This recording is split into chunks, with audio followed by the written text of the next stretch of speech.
This is Big Man Tyrone, and you're about to watch the MtG Cabal cast with your hosts, Woad, Thirsty, and Reptar. Sub to us on all your podcast networks at MtG Cabal Cast and YouTube. All right, guys, welcome to the Cabal cast. This week was a wonderful weekend of Magic everywhere. We had Return to Ravnica. Yes. Set number 2 of the RTRTR block. It's not a block, whatever.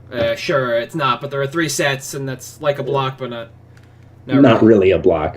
Call it what you want. It's a block. Just like a Mythic Edition is masterpieces. Call it what you want.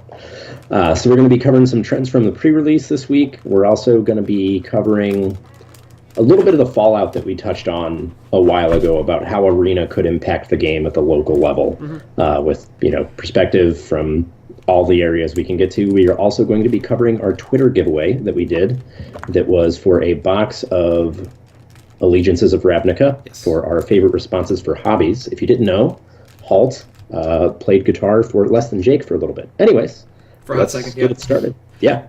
Yep. So we each ended pre-release this past weekend. I've ended up here in lovely Vermont, where we got somewhere around 6 inches of snow by the end of the day. I was down in St. Louis, where we had 2. Yeah. Thankfully, by the time we got 6, the event was, I think, winding down. It was either at the end of round 4 or prizes. Okay, that's good. Yeah. And it was a great event all day long. The second event was a little more interesting because the open bar kicked in, and things got a little loose. But one of the things that I saw all day long by me is this trend of players moving away from standard into, I don't know exactly what. Basically, from the moment I started buying till the moment I closed up shop, if it wasn't UMA being sold to me, it was standard. And everything in standard except the brand new cards. My locals love to hold on to them until basically the next pre-release, figure out what they're going to do. But I had, pick of the litter, and I bought every Vivian Reed I saw. I bought every Teferi and Karn I saw, all the Shocklands I could find, every Phoenix, every namesake card in Standard. Nobody up here really does the foil thing, but I did get my hands on some higher-end foils that were just luckily cracked. And it seemed like people were very happy to be getting rid of just Standard as a whole. Just be done with it. Yeah. And a lot of that is due to basically external pressures from Arena. It's just super convenient. I think we talked about it a little last week. You could take somewhere between $100 and $200, throw it at Arena instead of paper Standard, and wind up with a 4x of basically the entire set, and not have to worry about collecting anything again besides an F&M promo here and there. And most stores will let you draft for one of those. Yeah. So I'm seeing a huge shift in my Standard player base away from physical Magic. They're just dropping it, and it's dropping it. Yeah. By no fault of my LGS or any of the other LGSs in the area. They're trying to bring people in. People just want to play Standard on Arena because they can do it whenever they want. Yeah. That was kind of the trend that I noticed here, not just in the one that I vended, but in some of the other shops that I talked to. People wanted to get rid of Standard, particularly high-end Standard, which could have something to do with the Challenger deck announcement, admittedly, but bought way more Teferis and Vivians than I did Theater of Horrors. And Theater of Horrors was at $1. Yeah. TCG low at the time was $174. And I could not get a single one for $1. And it seemed like on the lower end stuff, they just wanted to hold on to it.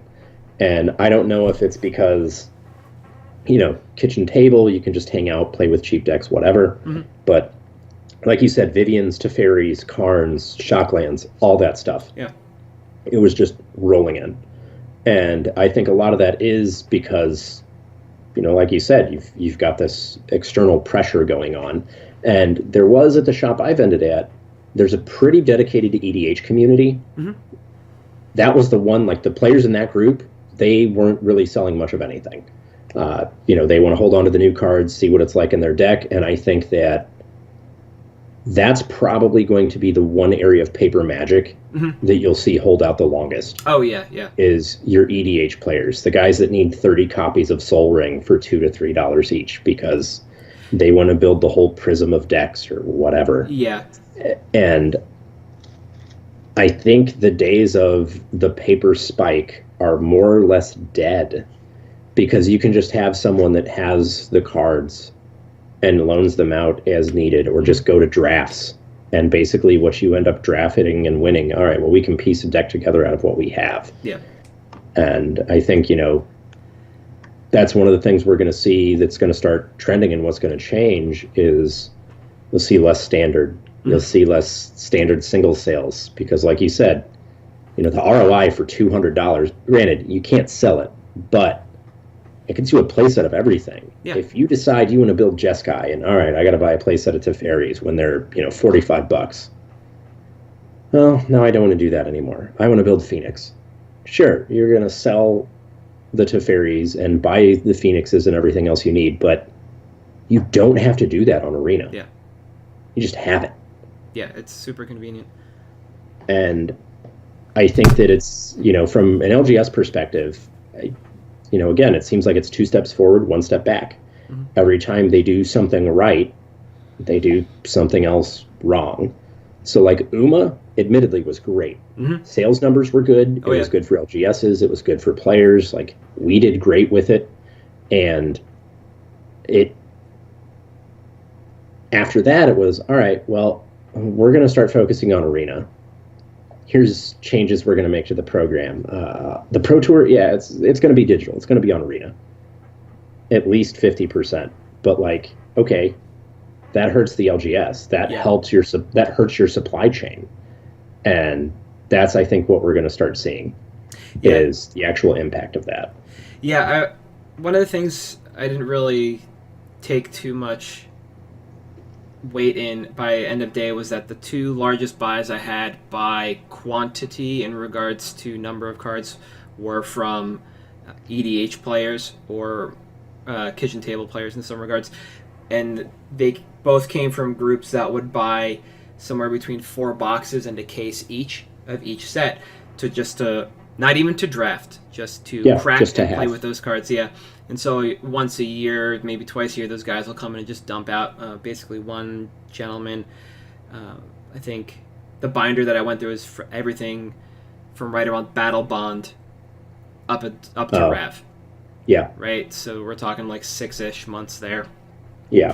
The other gentleman was basically everything I didn't buy at the fall pre-release that he wanted to get rid of. He just brought it back. Yeah. Yeah. Exactly. Recycled it. But the majority of the sales that I did were to other EDH players. Yeah. So I did actually sell out of Sol Rings. I sold out of Mirari's Wakes. Yeah. That was my bread and butter. I had Midnight Reapers in the case at $1, Banefire at $3, just to try and flip. And nobody bid on standard, yeah. Yeah. Yeah, and I don't necessarily think that's, that hasn't been the case in the past. You get a new set in standard and everybody wants the new cards because they want to brew. Yeah. Electro Dominance, there's all these cards, Skewer the Critics, like Banefire should sell. Yep. Midnight Reaper should sell. We have Orzhov now. Oh, yeah. I had the full complement of red spells for the standard series as well. So a block of Steamkin, a block of Change Whirlers, the Phoenix is in the case, and just nobody. Nothing. And usually I don't have a problem selling Shocklands, Fetchlands, etc., but nobody really cared. They were more interested in looking at the invocation through the breaches that I had than actually buying anything. Yeah. Wow. Okay. It looks interesting. Yeah, it does. It looks like a piece of paper. Yeah. Yeah. That's the best way to put it. Yeah. But okay. Oh, sorry. Go ahead. No, you go ahead. I was gonna say that kind of segues us, or I guess more or less we'll dovetail right into the what's going on at the LGS level, because I spent a lot of time talking to the TO of the event, who's one of the managers at my LGS, and the other manager there about what's been going on. Just because I have not really been able to make a paper event in a couple of months now. on a Friday. And unrelated to the announcement that circulated a couple of weeks ago where WotC is basically polling a handful of stores to run these quick fire best of one drafts, my LGS this last week announced that they want to move entirely to limited or sealed FNMs moving forward and put standard on Tuesdays, but at the same time also reduce entry price of those events, which means that prizes will now really only be the FNM promo. Sorry, there will be no more packs associated with those. So that puts the event cost at right around distro price for the packs. So 10-ish or something like that, whatever distro is on them. 224 piece, so 773. Okay, so then I guess a little bit of the upcharge for space and everything else. Yeah. Maybe it's somewhere between 8 and 10 then. And they feel that they no longer sell singles. They decided to get out of that a year or so ago. They are having a dwindling attendance for standard because of arena. People just want to play whenever. Yeah. And an increased interest in limited because of arena, that they're going to switch entirely to sealed, which is something I never thought would happen. I never thought we would lose the constructed FNM in favor of sealed FNMs and quick play events. Yeah, I don't really like it, but I get it. Yeah. I mean, I grew up in a time when Type 2, Type 1.5, Type 1X, Type 1, like that was what you did. That's how you played Magic. Yeah. Like if you wanted to play on the big boy stage, that was how you played. Rochester Draft was cool and all, but it wasn't a thing. And that's kind of been the case here, is that you've started to see an uptick in limited attendance and a downturn in some stores constructed. There's still a couple that run insane payouts on standard with door prizes and everything else, and they still get attendance. But having something where you can play semi-functional Moto standard on demand, and especially with it feeding directly into the Mythic Championships or whatever you want to call it. It's a Pro Tour. It really disincentivizes you to go to the LGS. Mm-hmm. I can sit here in my underwear or naked and just grind Moto for 8 hours covered in Cheeto dust, and it doesn't matter. Like, why leave? Yeah, no. And, the ROI is a little bit better because the cost of entry is dirt cheap, even for, the payout that it is. Like, I appreciate that they're pushing for the esport. I understand the game is changing. I understand the product that I've loved for 25 years now is changing. It still feels a little bad for the little guy. Yes. For, the mom and pop LGS, because if you're not a Channel Fireball, if you're not a Star City, if you're not a Nabu, if you're not Dan Bach, you can't really thrive as the LGS starts to wane, as they take that away from. And it's going to be interesting, because I think, in terms of financial implications, not just the challenger decks, but we could see depressed prices in standard similar to when Masterpieces existed, except around Pro Tour, around Mythic Championship time. When you have to buy into whatever. When you have to buy into it. And it could just be a few select cards. Rather than $50 Teferis at his height, it could have been $100 Teferis leading up to the Pro Tour, leading up to, the local GP. Yep. And I think it'll be interesting because, if that does become the case and you start to see physical attendance dwindle, our supply that's going to be open is going to decrease, because it's going to be reliant on limited events. It's not going to be payout for standard or modern or EDH. It's going to be store credit for those. Yeah. So I think it'll be interesting to see, because the trend so far, and granted, we're early on. I do want to give that disclaimer. We're early on. I tend to be a little sensationalist and fatalistic, so I think the sky is always falling and this is a terrible idea. But it doesn't feel good, man. Like, at all. It doesn't feel great that LGS have to continually change their model, not just to bring people in, but to get people to keep playing the game somewhere. The game for so long was about going out on a Friday night and playing cards with people you know, your friends, etc., at your local game store and enjoy that time. And WotC is slowly pulling back on that in favor of a digital product. Granted, because they're trying to work within the digital market space right now. Yeah, but which again is fine, but you don't get that same level of like hanging out, you know. Yeah.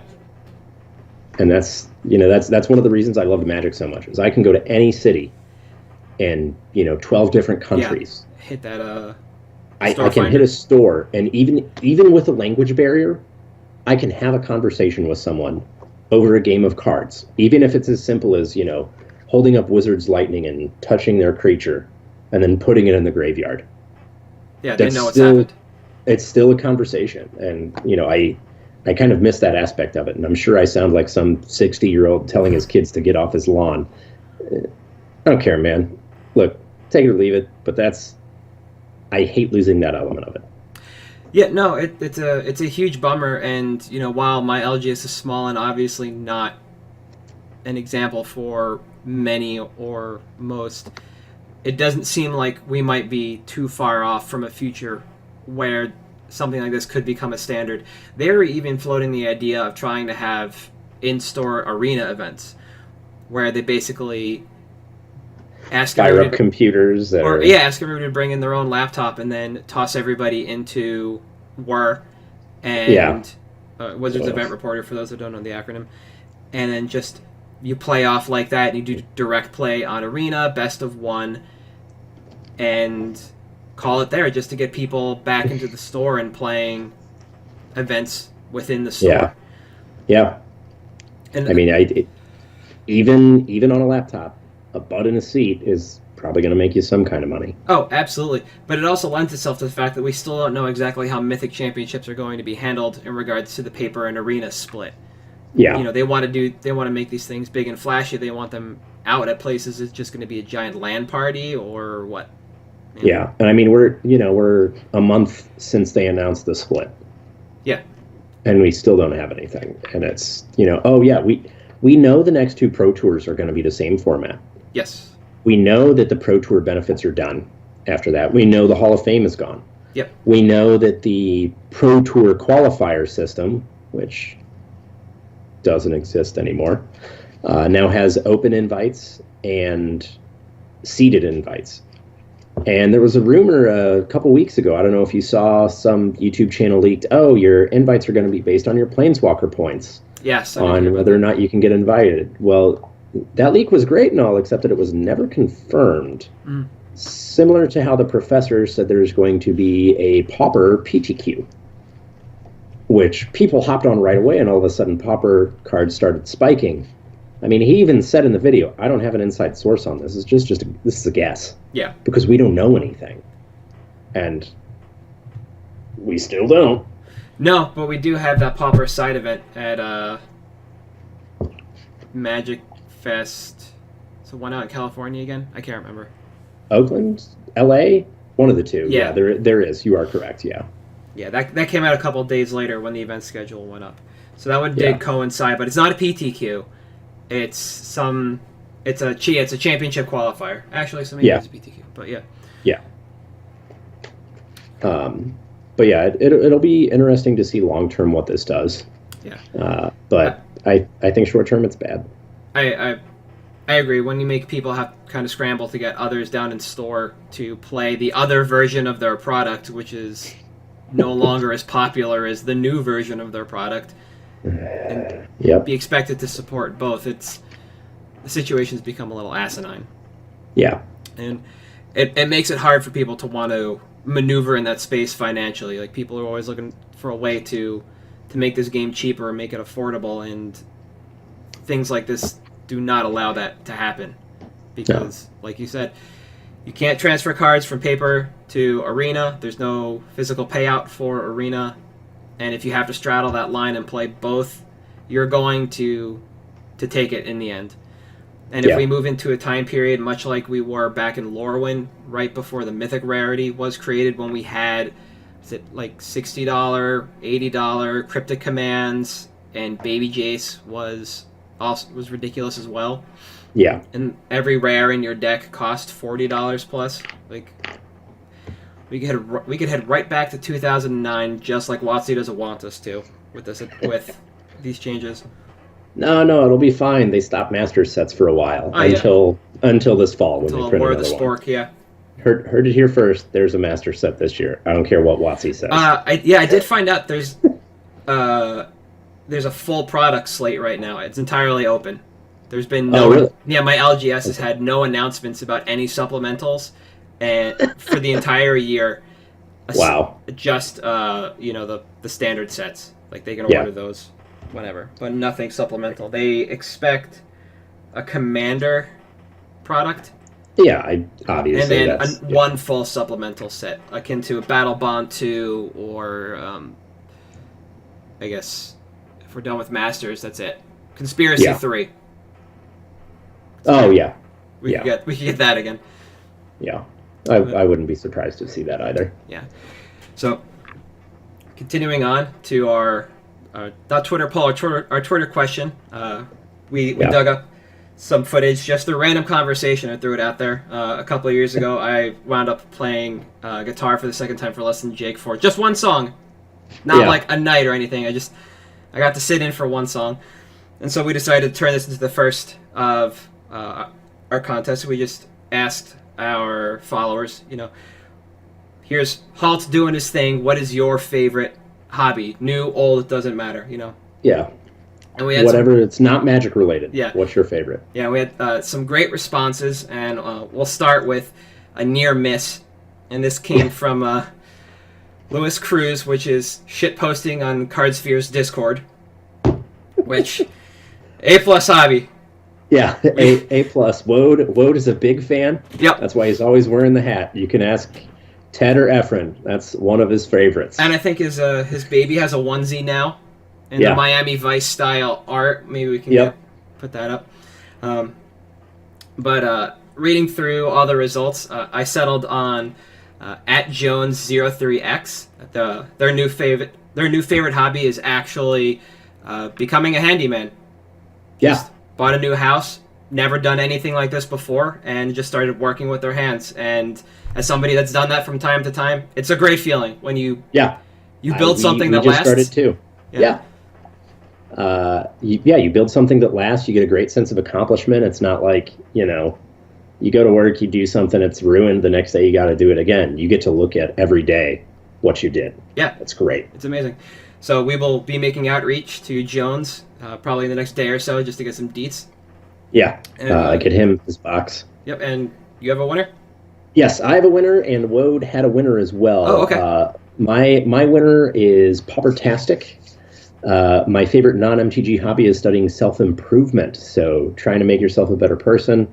I going to school for an MSW so I can improve the lives of others. I'm a huge fan of existentialism and just trying to improve yourself always. So I definitely identify and appreciate that. I think everyone should always try to improve on themselves.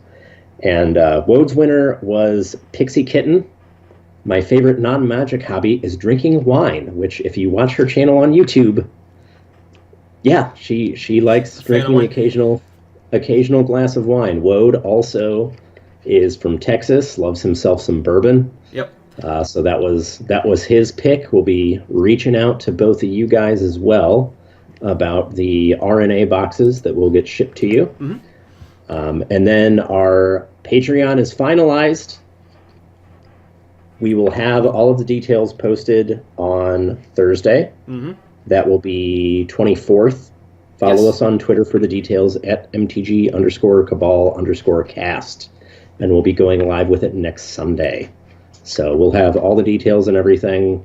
Tried to keep it pretty affordable. Yeah. And have some pretty good benefits for you guys as well. Yeah, every time we said we were coming up, we just kept tossing things around. Like, are we sure these are the right numbers that we want? And it took a very long time and a lot of people to come together to say, all right, this is it. These are how we want to do everything. Yeah. Make it really good for everyone. Yeah. Dryer? No, fiance getting home. Okay, fair enough. So, on that note, picks for the week. Yeah. And Post RNA world. What have you got? So I spent a lot of time thinking about this. There's a couple of cards I floated through, and much like my Beast Whisperer from last week, I'm going to go with a card I've been sitting on for a couple months now in Berserk. And originally I was actually tracking Berserk only for the Conspiracy 2 version. Yeah. Because I felt it was very underpriced for what it was. It was, or was it Conspiracy 1, 2, doesn't matter. It kind of crashed the market on the Unlimited Berserk, and I was waiting on a Legacy result to really bring it back. But when I was doing my research this past weekend after putting 4 FTVs in the case for like 1.5x what they were a month ago, I noticed that the Unlimited Berserk has actually been a fair gainer over the past couple of weeks. Really? Okay. Yeah, it's recovered pretty nicely since it's dipped down to 50. It's now back up to about 70, 75 reliably. And this was a card that was about $100 before the reprint. So the fact that it's coming back in a world in Legacy where Infect doesn't really show up that often means this card has some staying power. If we do get another reprint, it probably will crash and never come back up this high unless Infect becomes a driving force in Legacy, or we see an uptick in play in Berserk in other formats, EDH, or maybe there's something else, some other format that pops up. I don't know if EDH will be able to support it, but I do think old school is a thing. Yeah. So I think the Unlimited one at least, or if your rule set allows for all of them, not terrible. No. If your rule set allows for all of them, let's say, and you are playing 93, 94, then I would definitely bank on the Conspiracy version, the foil or the non-foil to recover. Not recover, I would say, because they can climb. I would count on them to gain more by percentage than the Unlimited version of Berserk. But the Unlimited version of Berserk definitely has a lot higher ceiling than the Conspiracy Black Border. And I think a higher floor as well, especially. Oh, definitely. You know, the way Wizards does art now, that art's never getting printed again. So no, and if anything, we'll get a third art for Berserk before they reprint the FTV art for a third time. Yeah, that's fair. Yeah, I agree with that. So, mine I touched on a little bit earlier. Theater of Horrors. So it's still $2 or less. I did check. I have about 173 copies coming my way. Nice. For off TCG pre-orders, all at less than $2. I mean, worst case scenario, it ends up at a $1 buy list, so you're not out too much. But it is a card which, aside from having implications in Standard, where I think the general agreement is Rakdos is going to be the best aggro deck out of the gate. You just have too much good stuff. It's going to happen. Yeah. And that's fine. I've been tinkering around with it a little bit in Jund and experimenting with those lists in Modern, and I actually think it has pretty big implications in Modern as well, giving you extra card advantage that's more consistent and not as bad as Bob in certain matchups. Yeah. It gives the Rakdos burn decks a little bit more upside than Experimental Frenzy, because you can cast the cards that are in your hand still, so you don't have to feel bad dropping it on 2 or 3. If you know you're in something with ramp, I think it's a good solid buy for less than $2, because I think especially in Standard, it could be a $5 to $10 card, not to mention whatever demand it has in Modern. You know, SO took the Rakdos burn shell with like Rakdos charms and Vexing Devil and stuff. So this doesn't quite have Spectacle on it. It has like pseudo Spectacle. Yeah. Okay. But it gives you that extra card every turn. And as long as it's there, you can cast them. And the nice thing is that, you know, especially in Modern, there's not a whole lot of decks with main deck interaction with enchantments, besides Blue-White, which has 1 to 2 Detention Spheres, and I guess Cryptic, which interacts with everything. Yeah. And it's really easy to turn on. You know, even if you have an instant exiled under it, fetch lands exist in the format. In Modern, you're going to be swinging out most of the time unless you're in Blue-White, and you're not going to run the card anyways. Yep. It just really benefits aggressive strategies with providing them with card advantage, which is not something they typically have access to. So that's mine. No, I like Theater of Horrors. It also presents a nice long-term hold as well if it doesn't spike in the short or mid, just because you can't play Dark Confidant in EDH. You can play it in CEDH, but not regular EDH. Yeah. And this lets you play it in, like, Rakdos Lord of Riots. Yeah, exactly. I think Theater of Horrors, especially the foil, is going to be a decent long-term hold. If it doesn't spike in the short or mid, if you're that kind of person who just wants to sit on this card for a while. Yeah. Getting in sub $1 is great, and then holding foils, I think, for the long term is also extremely good. Awesome. Yep. All right. Well, guys, tune in next week, where we will, of course, give you another week of wonderful MTG Finance content. Yeah, avoiding a very boring banned and restricted announcement. Yeah. So. Not great. Whatever. But thanks for tuning in. I am Halt, I am Reptar. I am at Thirsty Sizzler. You can find us both at MTG_Cabal_cast at Twitter. And hopefully you are listening to this on either iTunes or Stitcher. And you can also find this live on YouTube if you would like. Yep. Thanks, guys. Have a great night. See you.